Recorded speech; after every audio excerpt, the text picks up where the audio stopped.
오늘 말씀의 제목은 하나님께 영광, 땅에는 평화 이렇게 되어 있습니다. 한번 같이 읽어볼까요? 시작. 하나님께 영광, 땅에는 평화. 영광은 무슨 뜻일까요? 우리는 다 영광을 받기를 원하지만 정작 영광이 어떤 뜻인지는 명확하지가 않은 것 같습니다. 저도 오랫동안 많이 생각해보고 연구해보고 하는데요, 하나님의 영광이 무엇인지 아직도 어렴풋합니다. 히브리어에는 카보드라는 단어를 쓰고요, 신약성경 헬라어에서는 독사라는 단어를 씁니다. 히브리어 카보드라는 말에 하나님의 영광의 기본적인 뜻을 유추해 볼 수가 있는데요, 제가 여러 번 설명을 해드렸습니다. 히브리어 카보드라는 말은 원래는 무겁다 하는 뜻입니다. 하나님의 영광은 그러니까 무거운 것과 관련이 되어 있습니다. 누군가를 명예롭게 하는 것, 누군가가 존경을 받는 것, 다 무게 있는 분들이 받는 것이죠.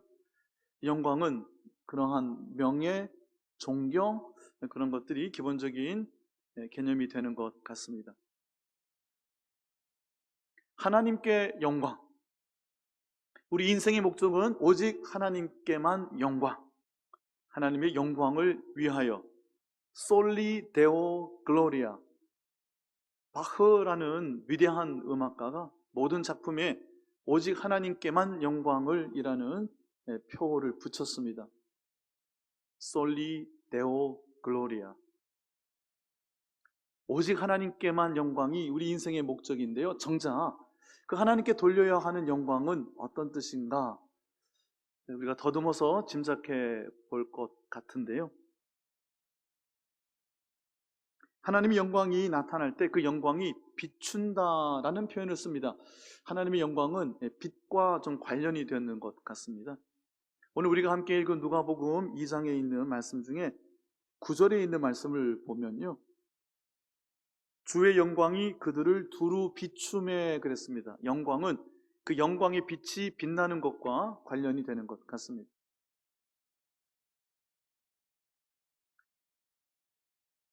하나님의 영광이 빛이 되어 비출 때, 그런데 그 근본적인 개념 중에 하나인 무겁다 하는 것이 들어있으니 그 빛은 무거운 빛이 될 것입니다.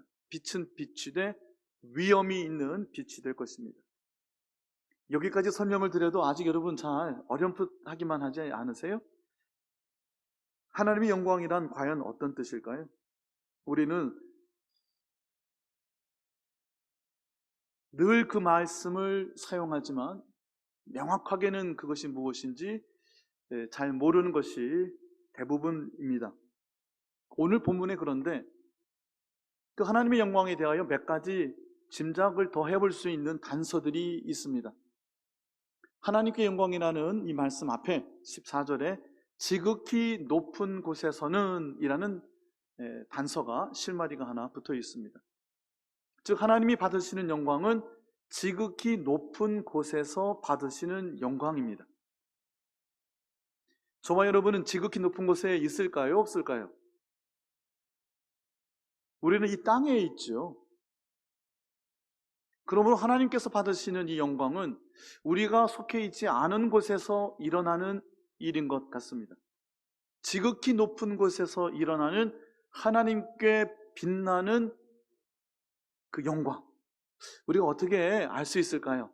짐작은 해볼 수 있을 것 같지만 두 번째 실마리가 14절에 한 번 더 나옵니다. 지극히 높은 곳에서, 즉 우리는 가보지도 못한, 앞으로는 가보게 될, 그러나 지금은 우리가 경험해보지 못하는 그곳에서 오직 하나님 한 분만이 받으시는 그 영광은 두 번째 실마리가 이어져 나오는데, 이 땅에 있는 우리들에게는 평강으로 나타난다는 겁니다. 하나님께 영광은 우리는 잘 알 듯, 그러나 잘 모를 듯 하지만 그 지극히 높은 곳에서 하나님 한 분이 받으시는 영광이 우리가 살고 있는 이 땅에서는 평강으로 나타난다 하는 겁니다. 오직 하나님께만 영광이라는 우리의 목소리는 그러므로 우리의 현실 속에서 평화, 평안, 평강의 빛 안에서 우리는 발견할 수 있게 되는 겁니다. 하나님께 영광이라고 하고 전쟁이 일어나고, 하나님께만 영광이라 하고 다툼이 일어나고, 하나님 영광 받으신다고 하고 분쟁과 갈등이 일어나면 그것은 아닌 것 같습니다. 지극히 높은 곳에서는 하나님께 영광이요, 우리는 그것을 앞으로 보게 될 것입니다. 그 거룩한 하나님을 만나게 될 것입니다. 그런데 그 전에 그 지극히 높은 곳에 계신 하나님의 영광이 우리에게 그 영광의 빛으로 비추어질 때는 우리가 경험하는 것은 평강이어야 한다는 겁니다.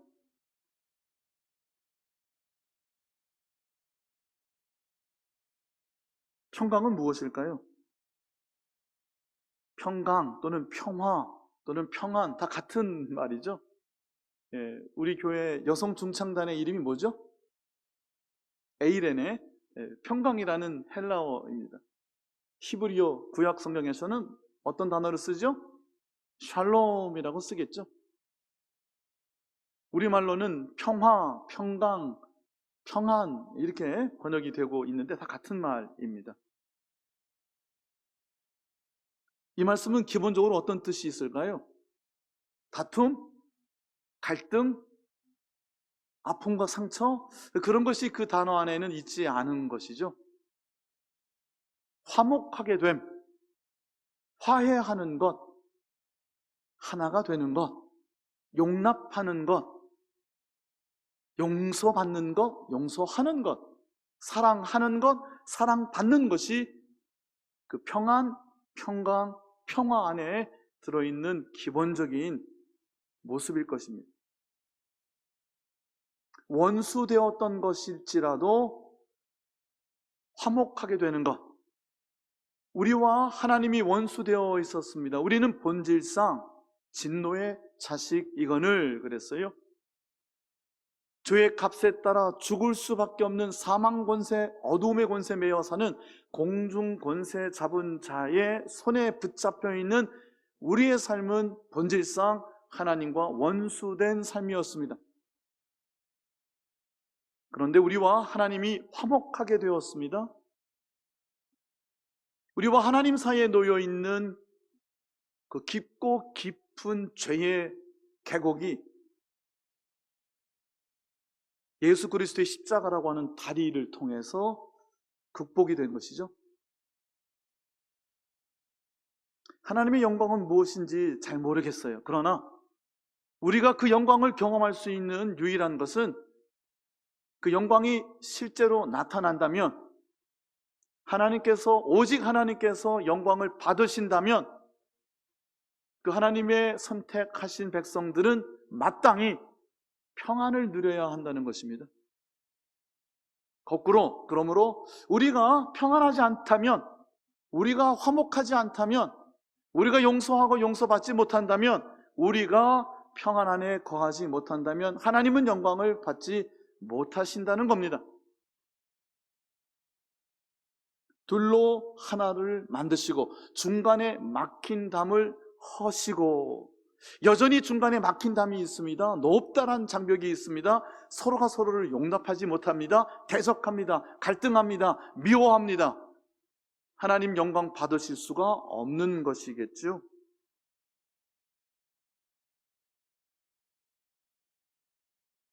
사람과 사람 사이에, 유대인과 이방인 사이를 예를 들어서 서신서는 계속해서 강조합니다. 왜 그랬을까요? 유대인과 이방인은 극과 극의 모습으로 상반되어 대비되기 때문입니다. 우리는 너무 자주 들었던 유대인과 이방인이기 때문에 그분이겠지 하겠으나, 가장 멀리에 있는 사람들, 가장 갈등의 골이 깊은 사람들이 바로 성경에 나오는 유대인과 이방인입니다. 우리 인생의 목적은 하나님께만 영광이죠. 그러면 그 하나님께만 영광이 이 땅에서는, 우리의 삶 가운데에서는, 내 삶의 현장에서는 어떻게 나타나야 되죠? 평안으로, 화목함으로 나타나야 된다 하는 겁니다. 내 몸을 불사르게 내어줄지라도 천사의 말을 하고 수많은 방언을 외친다고 하더라도, 기적과 이사가 나타난다 하더라도, 산을 옮길 만한 믿음이 있다고 하더라도 갈등의 골이 깊이 패여 화목하지 못한다면 하나님께 영광일 수가 없는 것입니다. 하나님은 기뻐하시지 않는 것이죠.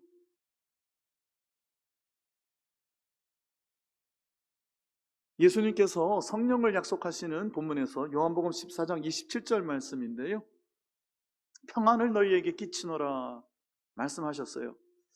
나의 평안을 너희에게 주노라 하셨습니다. 한번 읽어볼까요? 시작. 평안을 너희에게 끼치노니 곧 나의 평안을 너희에게 주노라. 내가 너희에게 주는 것은 세상이 주는 것 같이 아니하리라. 너희는 마음에 근심하지도 말고 두려워하지도 말라. 아멘. 너희는 마음에 근심하지도 말고 두려워하지도 말라. 세상이 주는 것 같은 평안은 결국 근심하게 되고 두려워하게 된다는 것일 겁니다. 우리는 평안이라고 생각하지만 편안한 삶을 이 세상은 약속하는 겁니다. 좋은 차 타고 다니면 편안하죠. 좋은 집에 살면 편안할 수는 있습니다. 잘 먹고 잘 살면 편안할 수는 있지만 세상이 주는 것은 거기까지입니다. 그런데 더 좋은 차 타고 싶고 더 좋은 집에 살고 싶고 더 많이 갖고 싶기 때문에 여전히 근심하고 여전히 두려워하게 되는 것입니다. 가난한 자가 복이 있다고 한 것은 그들에게는 이 세상이 주지 못하는 예수님의 평안이 그들에게 얼마든지 열려 있기 때문입니다. 나의 평안을, 즉 예수님의 평안을 우리에게 주신다고 하셨습니다. 우리는 샬롬이라고 평안을 빕니다. 축복합니다. 복을 비는 것이죠. 평안하세요 라고 우리는 축복할 수 있어요. 평안하시기를 바랍니다 라고 우리는 기원할 수 있습니다. 그런데 예수님은 그 평안을 주실 수 있는 유일한 분입니다.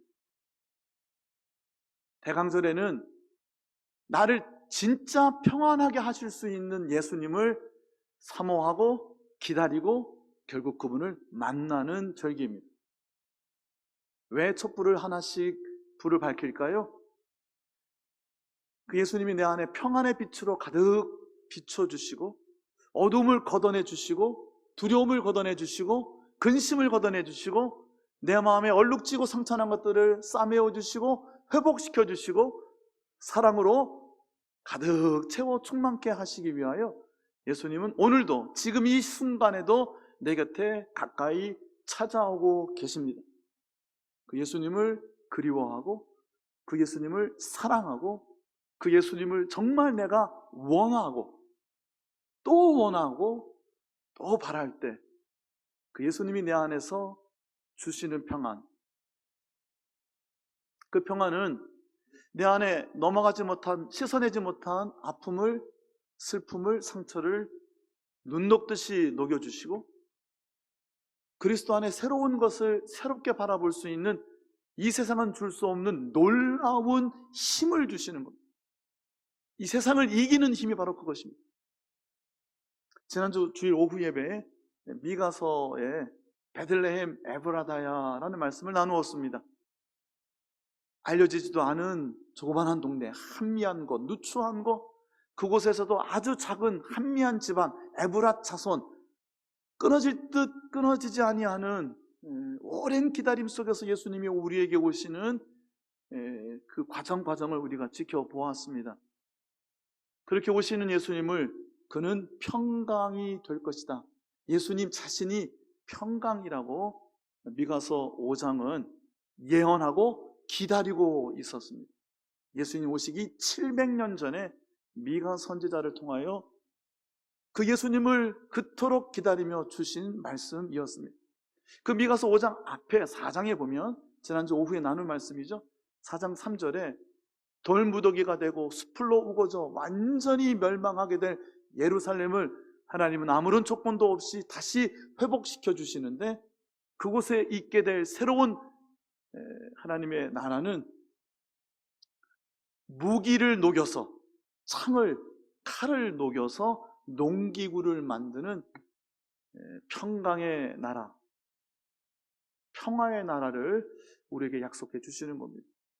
실질적으로, 현실적으로 서로 겨누고 있던 무기를 거두고 손가락질 하던 손을 내리고, 그것이 우리가 함께 일해야 되는 하나님 우리에게 맡겨주신 사명이 되고 소명이 되어서 농기구가 되어서 우리가 함께 멍에를 메고 함께 밭을 가는 하나님의 일꾼이 된다는 것입니다. 우리는 하나님의 일을 하면서 하나님의 영광이라고 말하고 싸웁니다. 갈등합니다. 내가 옳다고 우기고 끝까지 내가 옳기 때문에 결국 화목하지 못합니다. 하나님의 영광, 그 지극히 높은 곳에서 일어나는 일은 잘 모르겠어요. 그 무거운 영광의 빛이 무엇인지는 하나님 곁에 가면 알게 될 것 같지만, 지금 이 땅에서도 내 삶의 현장에서도 그 하나님의 영광을 우리는 충분히 볼 수 있으니, 참된 하나님의 영광이라면, 하나님 영광 받으시는, 하나님을 영화롭게 해드리는 우리의 삶이라면, 우리의 사명이라면, 우리의 사역이라면 그 속에 마땅히 화목해함이, 이 세상은 줄 수 없는 평안함이 가득 차 있어야 된다는 것입니다. 오직 그것은 예수님을 만날 때만이 가능한 것입니다.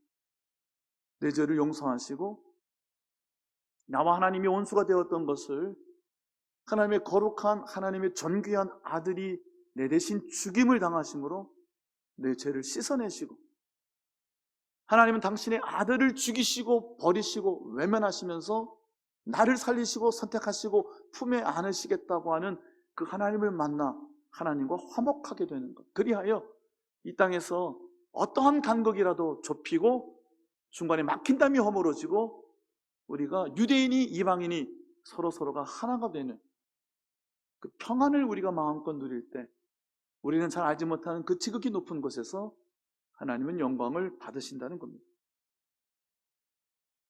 이사야서 9장 6절 7절 말씀은 우리가 외울 만한 말씀인데요, 특히 6절 말씀, 이사야서 9장 6절 말씀은 많이 우리에게 알려져 있는 말씀이고요, 주일 오후에 한 달간 대강절에 예언자들을 통한 예수 그리스도를 향한 기다림에 대해서 말씀을 나누겠다고 제가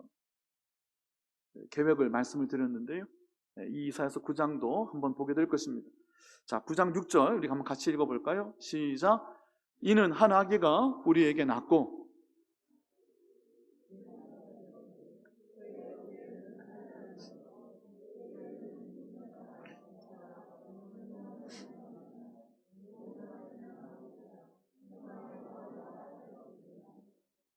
아멘. 이 말씀은 외우셔야 되는 말씀 중에 하나입니다. 이는 한 아기가 우리에게 낳고 한 아들을 우리에게 주신 바 되었는데 그 어깨에는 정사를 메었고 그의 이름은 기묘자라 모사라 전능하신 하나님이라 영존하시는 아버지라 평강의 왕이라 할 것임이라. 평강의 왕이라.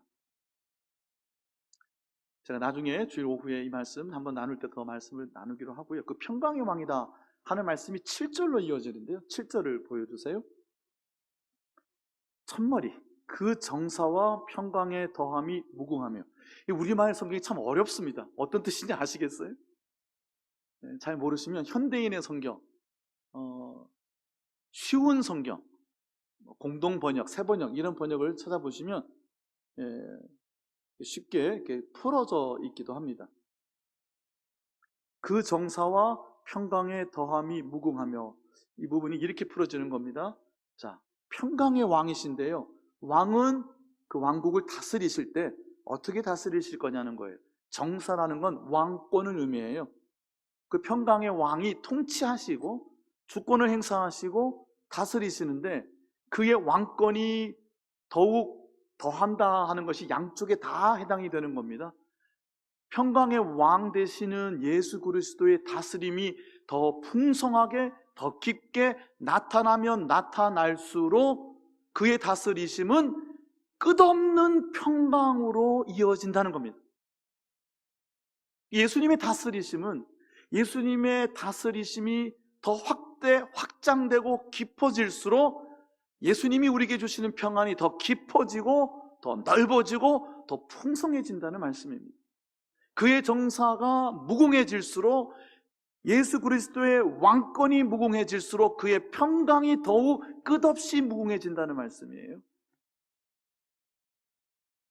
이 대강절에 예수 그리스도를 사모하시고 기다리시고 만나시고 그 예수님 여러분의 삶의 영혼에 가득 채워주시는 평강으로 마음껏 기뻐하시기를 예수님의 이름으로 축원합니다.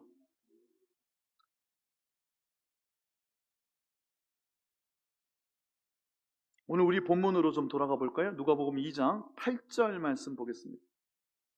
어떤 이들에게 이와 같은 이 땅에서의 평강이, 예수님이 주시는 평강의 선물이 주어질까 하는 겁니까? 목자들입니다.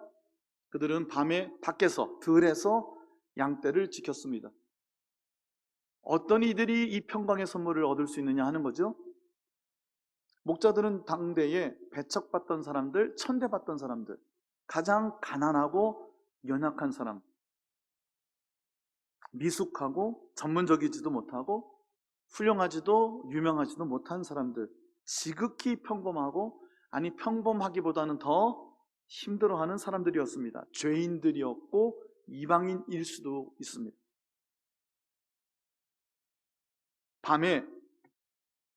밤에는 뭐 하는 시간입니까? 쉬는 시간입니다.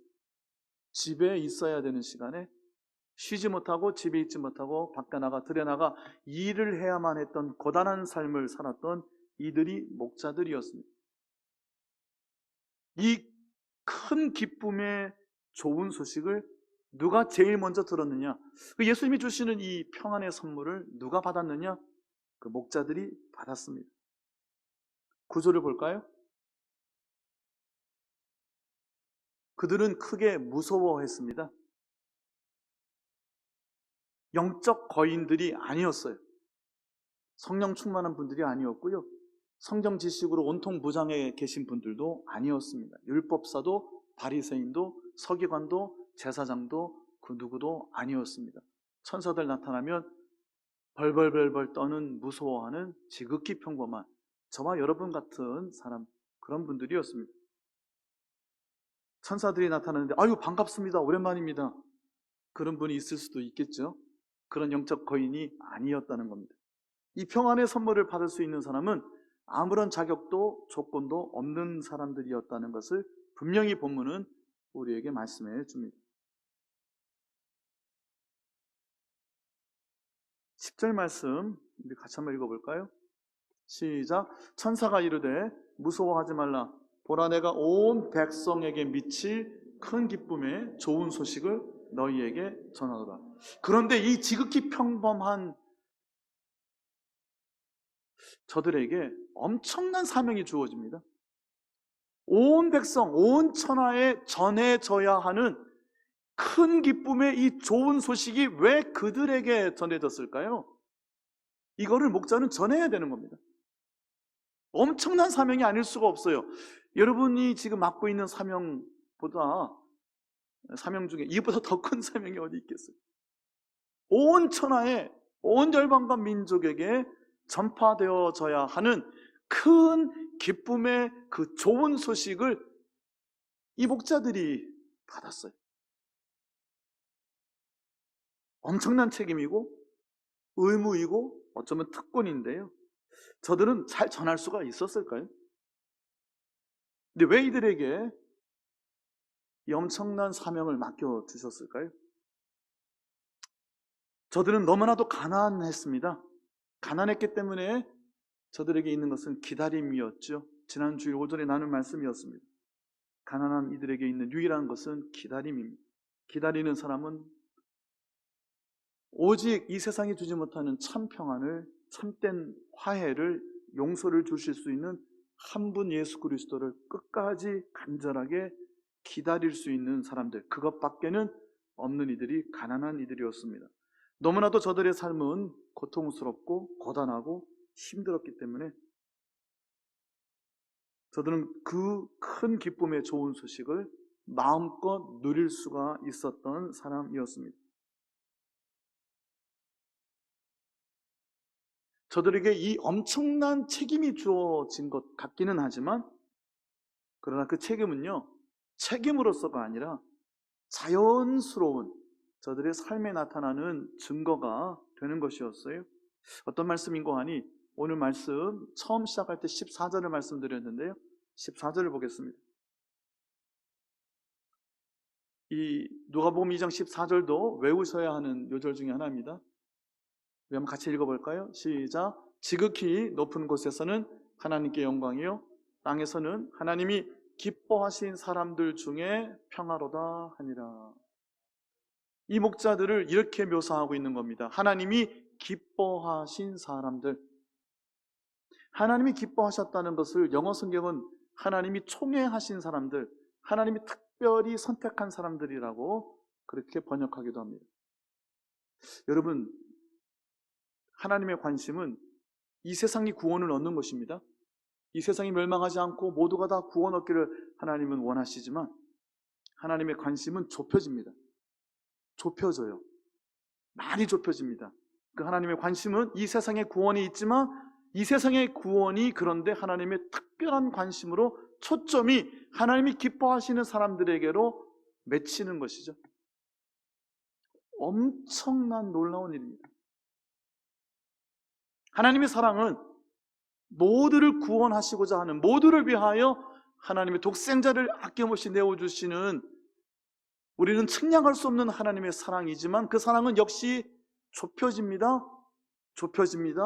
좁혀져서 예외적인 사랑으로 좁혀집니다.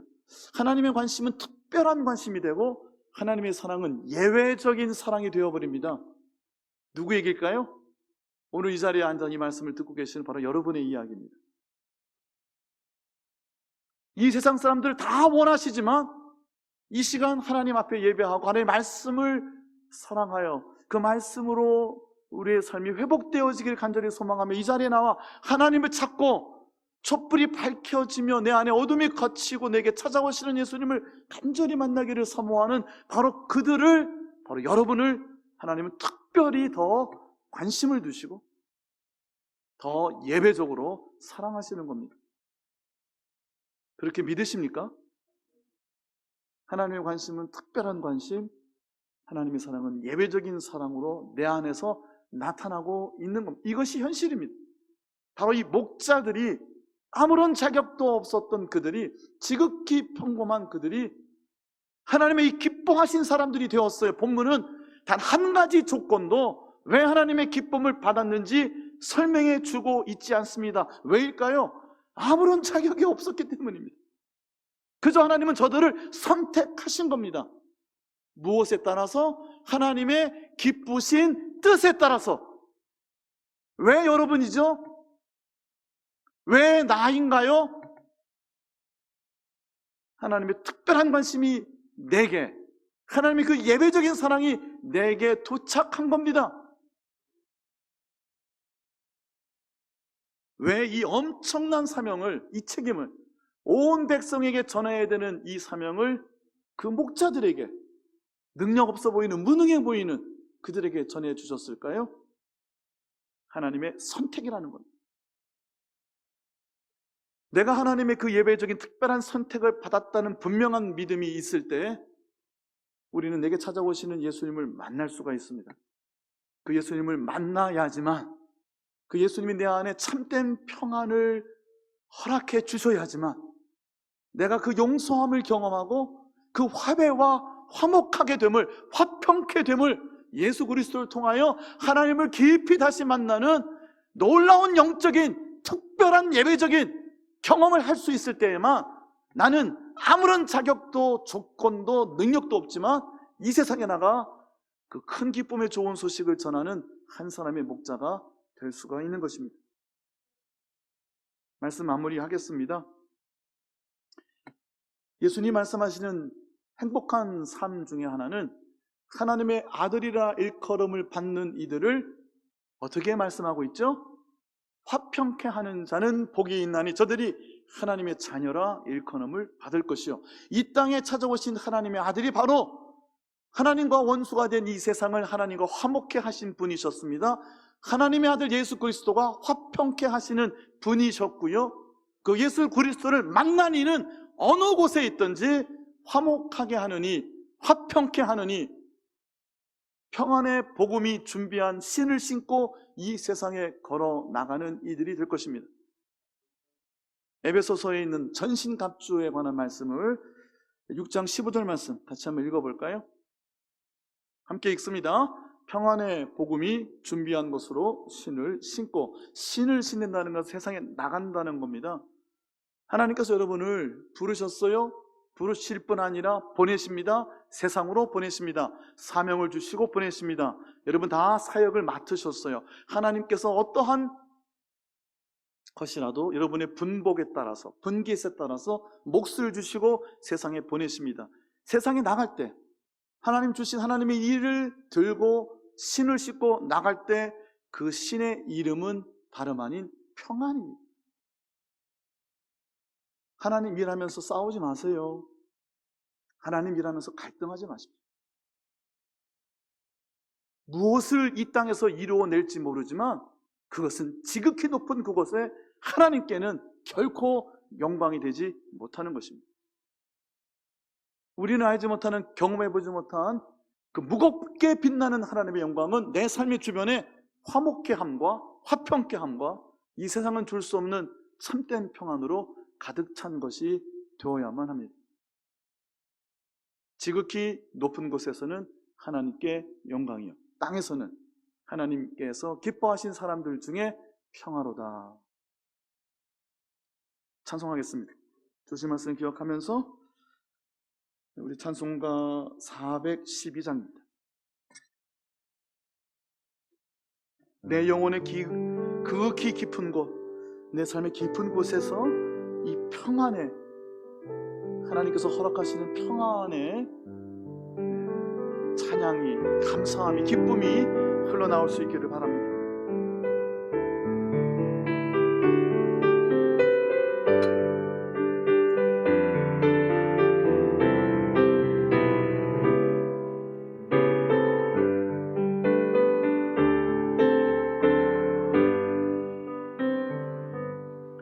내 영혼의 극히 깊은 데서 맑은 바람이 울려나네. 하늘 곡조가 언제나 흘러나와 내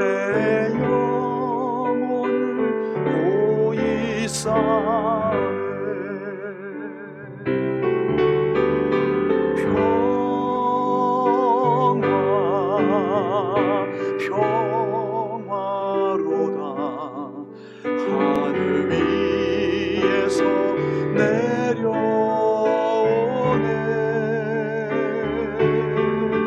그 사랑의 물결이 영원토록 내 영혼을 덮으소서. 내 마음속에 솟아나 이 평화는 깊이 묻힌 보배로다.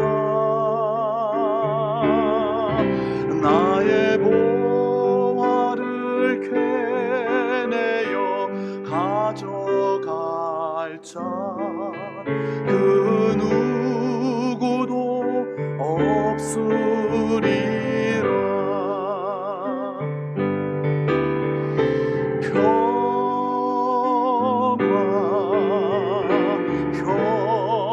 평화로다. 하늘 위에서 내려오네.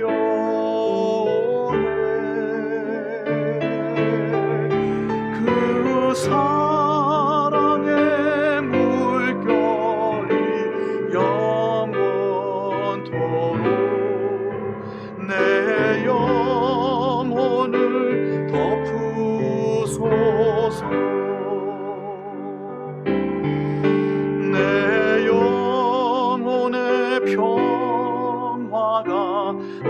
전함은 주의 큰 복을 받음이라.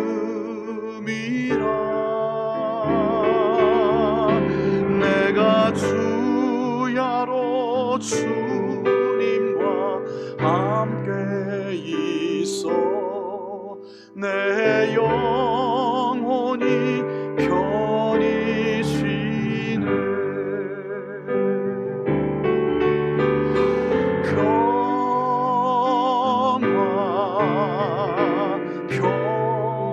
평화로다. 하늘 위에서 내려오네.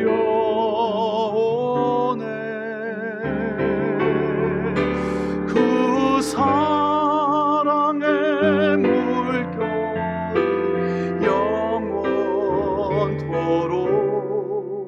내 영혼을 덮으소서. 이 땅 위에 험한 길 가는 동안 참된 평화가 어디 있나.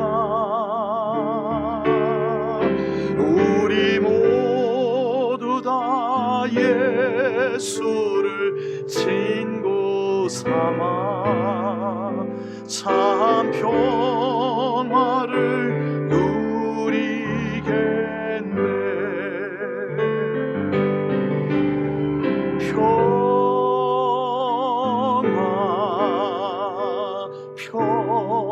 평화로다.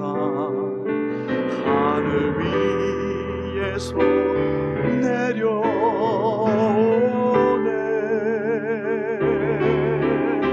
그 사랑의 물결이 영원토록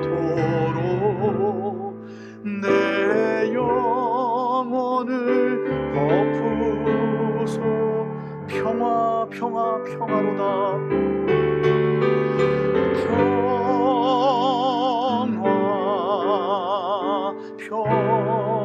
평화로다. 하늘 위에서 내려오네.